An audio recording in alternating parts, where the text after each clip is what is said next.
प्रिय छात्रों, आज की ई लर्निंग कक्षा में आप सभी का स्वागत है।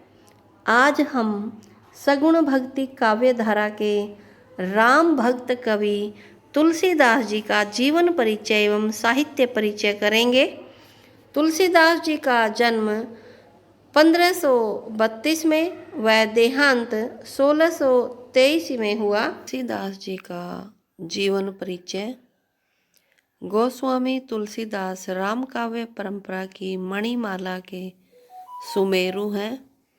भक्तिकालीन अन्य कवियों की तरह तुलसीदास का भी प्रामाणिक जीवन वृत्त प्राप्त नहीं होता है। अधिकांश विद्वान तुलसीदास की जन्म तिथि संवत 1554 श्रावण मास शुक्ल सप्तमी को बांदा जिले के राजापुर गांव को मानते हैं। यह उत्तर प्रदेश में है। कुछ विद्वान एटा जिले के सोरो नामक स्थान को इनका जन्म स्थान मानते हैं। यह भी उत्तर प्रदेश में है। इनकी माता का नाम हुलसी और पिता का नाम आत्माराम दुबे था। तुलसीदास का बचपन का नाम राम बुला था। गुरु नरहरि दास की देखरेख में इन्होंने अध्ययन किया। इनका विवाह पंडित दीनबंधु पाठक की पुत्री रत्नावली से हुआ। उन्हीं की फटकार से प्रेरित होकर गृह त्याग कर विरक्त हो गए थे। संवत 1631 में अयोध्या में रामचरितमानस की रचना आरंभ की, जो 2 वर्ष 7 महीने में पूर्ण हुई। संवत 1623 में काशी में इनका देहांत हो गया। तुलसीदास जी की रचनाएं। तुलसीदास के नाम से कई रचनाएं मिलती हैं, परंतु 12 रचनाओं को प्रामाणिक रचना माना जाता है जो तुलसीदास जी द्वारा रचित है। इनके नाम इस प्रकार हैं: वैराग्य संदीपनी, रामाज्ञा प्रश्न, रामलला नहछु, रामचरितमानस, जानकी मंगल, पार्वती मंगल, कृष्ण गीतावली, गीतावली, दोहावली, विनय पत्रिका, कवितावली, बरवई रामायण। गोस्वामी तुलसीदास हिंदी साहित्य के मर्यादावादी कवि के रूप में प्रतिष्ठित हैं। उन्होंने भारतवर्ष के लोकनायक राम को अपनी रचनाओं का विषय बनाया है। उनका समस्त साहित्य मर्यादा पुरुषोत्तम भगवान राम के मर्यादावादी जीवन की व्याख्या करता है। तुलसीदास जी के साहित्य की विशेषताएं। पहला नंबर है राम का स्वरूप। तुलसीदास के राम विष्णु के अवतार हैं। वे दीन बंधु, भक्त वत्सल एवं दया निधान हैं। जो भी भक्त श्री राम की शरण लेता है वह चिंता से मुक्त हो जाता है।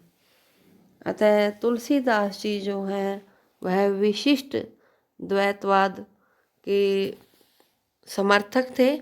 उन्होंने सगुण भक्ति में श्री राम की पूजा पर बल दिया और राम के विभिन्न रूपों का वर्णन अपने महाकाव्यों में किया।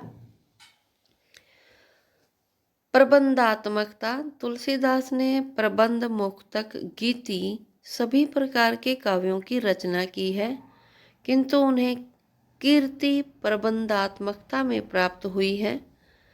इनकी प्रसिद्धि का आधार रहा है प्रबंधात्मकता। हिंदी साहित्य का सर्वश्रेष्ठ महाकाव्य रामचरितमानस प्रबंध काव्य ही है। प्रबंध काव्य में किसी भी पात्र के चरित्र का वर्णन उसके जन्म से लेकर उसकी पूरी जीवन गाथा से संबंधित होता है। ऐसा ही रामचरितमानस में है। दशरथ पुत्र राम के जन्म से लेकर उनके शासनकाल तक की पूरी कहानी, पूरी जो कथा है वह प्रबंधात्मक रूप में लिखी गई है। लोक मंगल की भावना। तुलसीदास के समय भारत में मुस्लिम शासन था। प्रजा शासकों के घोर अन्याय और अत्याचारों से टूट चुकी थी। तुलसीदास जी ने भक्ति के साथ अपने युग की आवाज़ को प्रस्तुत किया और रामचरितमानस लोक कल्याणकारी महाकाव्य लिखा। समन्वय की भावना। तुलसीदास का संपूर्ण काव्य आदर्श मानव समाज की स्थापना करता है। रामचरितमानस में कवि ने राम को आदर्श पुत्र, सीता को आदर्श पत्नी, भरत और लक्ष्मण को आदर्श भाई, कौशल्या को आदर्श माता और हनुमान को आदर्श सेवक के रूप में प्रस्तुत किया है। हजारी प्रसाद द्विवेदी के अनुसार लोकनायक वही होता है जो समन्वय कर सके। यहाँ पर तुलसीदास जी ने अपने काव्य में सभी संबंधी आदर्श रूप में प्रस्तुत करके, समन्वय करके अपने काव्य को प्रस्तुत किया है। अतः इनके काव्य में समन्वय की भावना देखने को मिलती है। प्रकृति चित्रण। रामचरितमानस में राम की बाल लीला, सीता स्वयंवर, राम वनगमन, चित्रकूट प्रसंग, पिता दशरथ की मृत्यु पर दुख आदि प्रसंगों में प्रकृति का वर्णन आलंबन रूप में किया है। इनके काव्य में आलंबन के अतिरिक्त उद्दीपन रूप भी प्रकृति का देखने को मिलता है। इनकी भाषा शैली। रस योजना। तुलसी के काव्य में सभी भावों और रसों का वर्णन देखा जा सकता है। मानव जीवन के विविध पक्षों से वे भली भांति परिचित थे।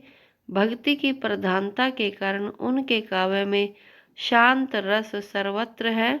श्रृंगार वर्णन मर्यादा की सीमा में है।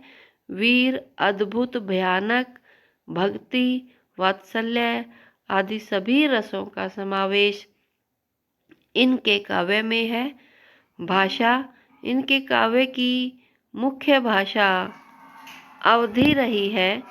इनकी कुछ रचनाएं जैसे कवितावली, गीतावली ब्रज भाषा में, यहाँ कवितावली के बाद ब्रज आएगा, ब्रज भाषा में भी मिलती हैं, परंतु अधिकतर रचनाएं इनकी अवधी भाषा में हैं। इन्होंने दोहा चौपाई छंद को मुख्य रूप से अपनाया है।